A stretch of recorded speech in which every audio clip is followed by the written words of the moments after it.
ہم میں سے بہت سے لوگ اپنی صفات بیان کرتے ہوئے کہتے ہیں کہ میرے اندر تو یہ خوبی ہے کہ میں جب بھی کوئی بات کرتا ہوں تو ڈنکے کی چوٹ پر کرتا ہوں، کسی سے ڈرتا اڑتا نہیں ہے. کوئی بات کہتا ہوں، غصہ آیا تو فوراً منہ پر کہہ دیتا ہوں کہ تم نے یہ بات غلط کی ہے.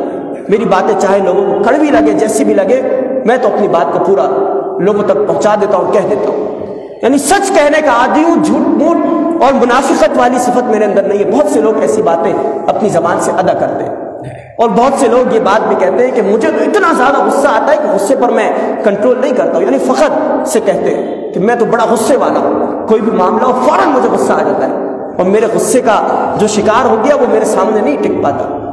نبی کریم صلی اللہ علیہ وسلم سے بڑھ کر بھی کیا کوئی شخص ایسا تھا کہ جو سچ گوئی کہنے والا اور اپنی زبان سے ہمیشہ سچ ادا کرنے والا؟ نبی کریم صلی اللہ علیہ وسلم جب بھی اپنی زبان سے کوئی جملہ نکالتے تو سچا جملہ نکالتے تھے، جھوٹ دور دور تک جھوٹ کا نام و نشان نہیں ہوتا تھا. اور آپ علیہ الصلوۃ والسلام کی زبان سے جو جملہ نکل رہا ہوتا اس سے میٹھا جملہ کوئی نہیں ہوتا.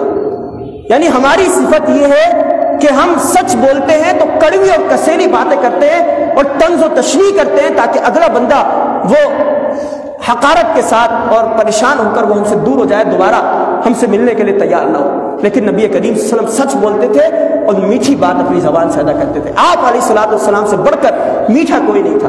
کیا ہم نبی کریم صلی اللہ علیہ وسلم کی طرح نہیں بن سکتے کہ اپنی زبان سے سچ ادا کریں، منافقت سے اگرچہ دور رہیں لیکن سچ کہیں، اور انتہائی میٹھی زبان اور انتہائی اچھی گفتگو لوگوں سے کریں، اور غصہ آئے تو اپنے غصے کو دبا لیں اور اس کے اوپر قابو پا لیں.